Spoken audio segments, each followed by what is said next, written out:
Pemirsa, lembaga survei Carta Politika mengungkap tren elektabilitas paslon nomor 3 Ganjar Mahfud MD rebound dibandingkan dua paslon lainnya.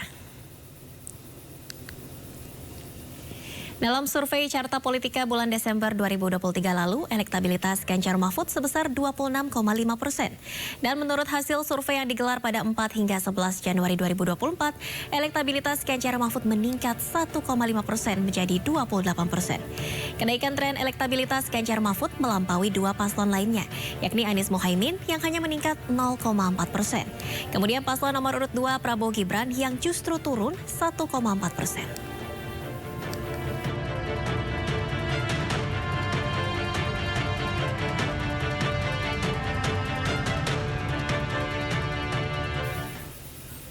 Ya pemirsa, 21 hari menjelang pemilu 2024, tren elektabilitas Ganjar Mahfud terus mengalami peningkatan dibandingkan dua paslon lainnya.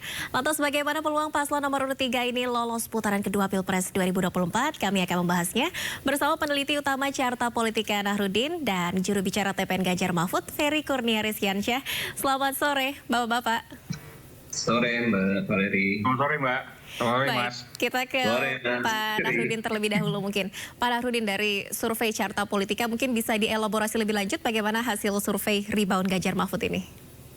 Memang survei Carta Politika ini pada periode 14 Januari yang kita rilis pada hari Minggu di 21 Januari memang menemukan ada beberapa tren yang berbeda dibanding di bulan Desember. Memang di bulan Desember keunggulan Pak Prabowo itu di angka 43,8%, lalu Ganjar di 26,5%, lalu Pak Anies Baswedan bersama Pak Mohaimin itu di 26,3%. Ketika survei dilakukan kembali di bulan Januari, ada penurunan sedikit di pasangan Prabowo Subianto dan Gibran di angka 42,2%, lalu ada kenaikan sedikit di 1,8% terhadap pasangan Ganjar Pranowo Mahfud MD di angka 28,0, lalu di pasangan Anies Mohaimin ada sedikit penurunan 26,7%. Walaupun memang kalau kita lihat kenaikan ini masih pada batas margin of error atau rentang kesalahan ketika survei dilakukan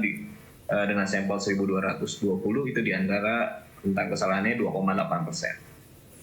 Baik, dengan peningkatan elektabilitas 1,8% menjadi 28%, seberapa besar peluang Ganjar Mahfud masuk putaran 2 Pilpres 2024 menurut Carta Politika, Pak Nahrudin? Kalau kita lihat dari trennya, memang ada kemungkinan potensi itu dimiliki lebih kuat oleh pasangan Ganjar Mahfud.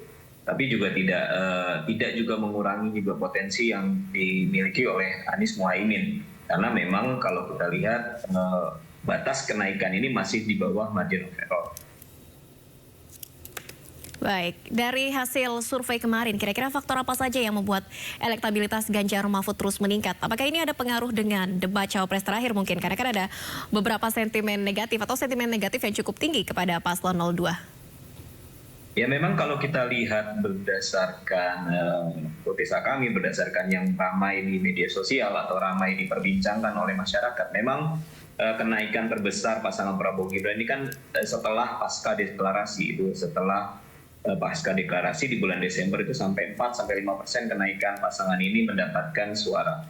Lalu ketika masa kampanye mulai bergulir, ketika debat itu sudah mulai dilaksanakan, ada kecenderungan stagnasi atau ada kecenderungan penurunan dari pasangan Prabowo Gibran. Jadi dimungkinkan memang masyarakat juga mulai melihat, mulai mencari tahu kandidat yang mereka pilih atau kandidat yang belum mereka pilih. Sejauh mana menyampaikan pandangannya, visi misinya atau ide-idenya terkait kondisi negara kita saat ini.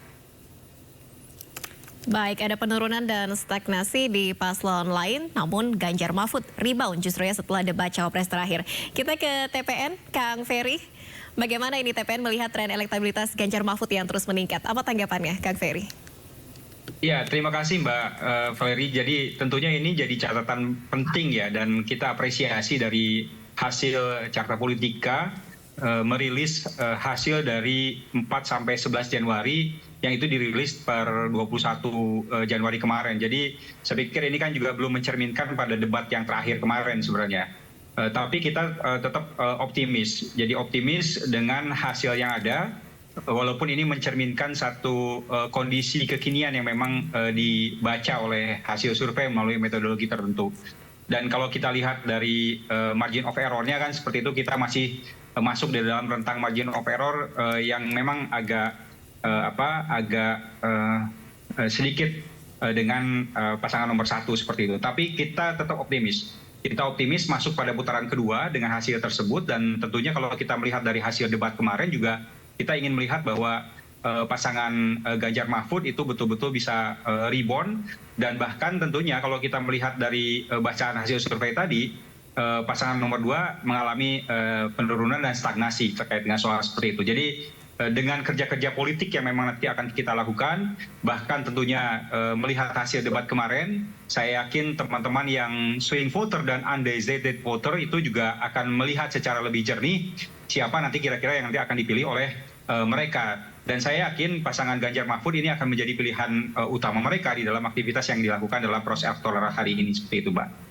Baik, TPN optimis elektabilitas Ganjar Mahfud akan terus meningkat ya. Kang Ferry, mungkin dari TPN sendiri melihat apa yang saat ini membuat elektabilitas Ganjar Mahfud terus melonjak, dan apa yang masih akan dievaluasi agar tren ini terus meningkat, tren kenaikan elektabilitas Ganjar Mahfud?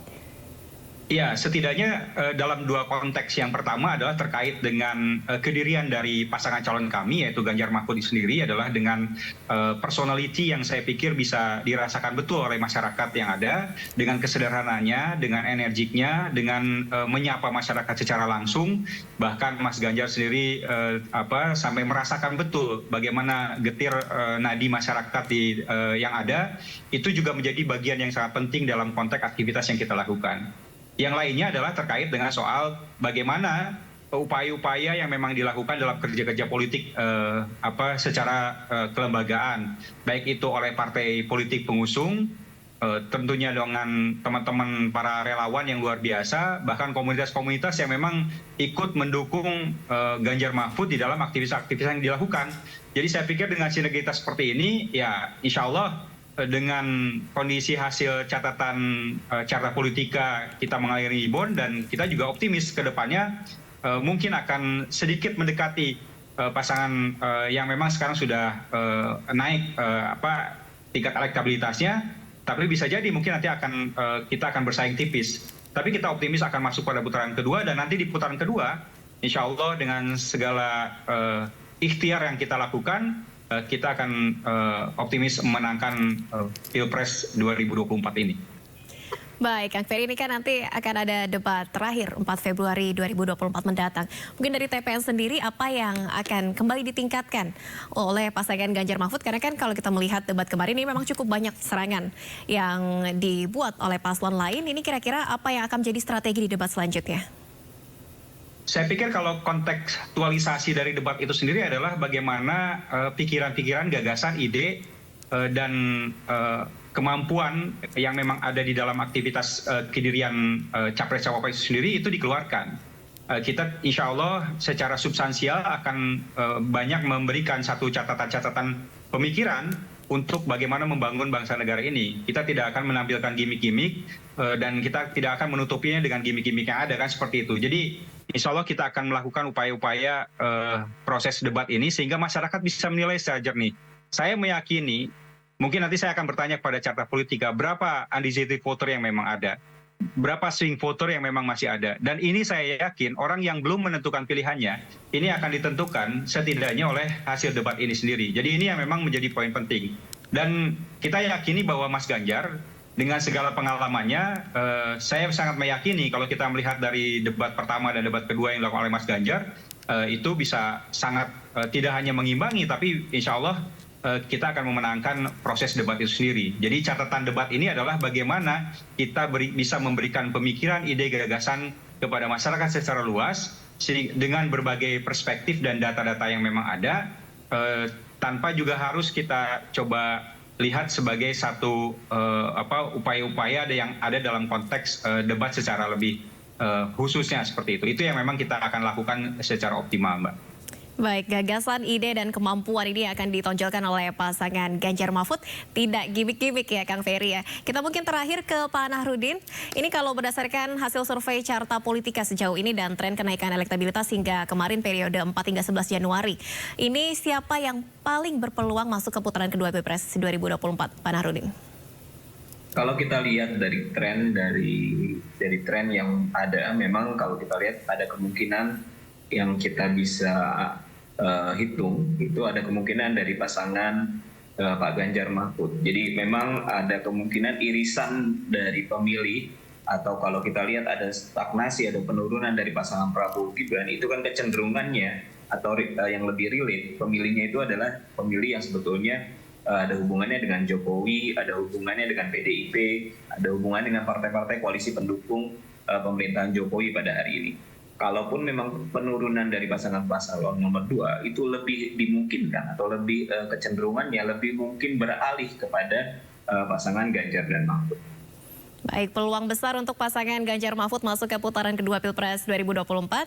Terima kasih banyak peneliti utama Carta Politik Pak Nahrudin dan juru bicara TPN Ganjar Mahfud Ferry Kurnia Rizkiansyah. Kita sama-sama nantikan debat 4 Februari mendatang. Semoga yang masih swing voters dan undecided voters ini bisa segera menentukan pilihannya yang terbaik. Terima kasih Bapak-Bapak telah bergabung di Sindo Sore. Salam sehat, selamat beraktivitas kembali. Terima kasih, Pak. Terima kasih Mas Ferry.